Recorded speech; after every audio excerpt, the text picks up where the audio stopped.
Είναι οικογένεια φτωχών, παιδί. Αλλά το παιδί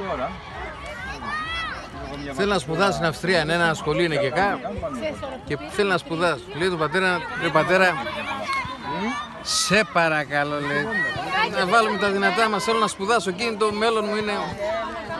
Λέει αγόρι μου για σένα θα κάνω τα πάντα, αλλά ξέρεις ότι είμαστε τσίμα, δηλαδή κάτσε να τα βάλουμε λίγο κάτω με χαρτί με στυλό να δούμε τι γίνεται.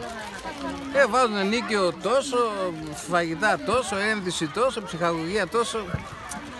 Του λέει ο πατέρας, κοίτα, θα σε στείλω, αλλά σε παρακαλώ, οικονομία δηλαδή, είμαστε πολύ ωριακά, ρε παιδί. Λέει ο πατέρα, εντάξει, ό,τι θέλεις. Γράφει και το παιδί, θα πάει στην Αυστρία, πήρε το και πάει στα λεωφορεία εκεί στα κτέλ. Πολύ καλό.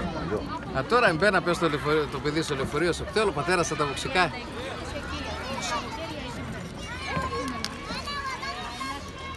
Πάει κάθε δίπλα του στη θέση τη διπλανή, κάθε ένα παιδί που πήγαινε και αυτό στην Αυστρία.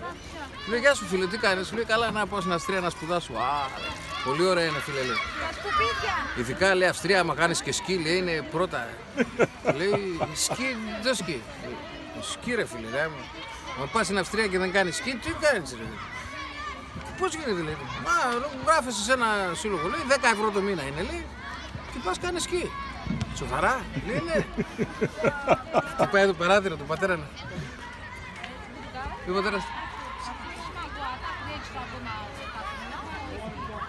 Λέει ο πατέρας. Λέει ο πατέρας.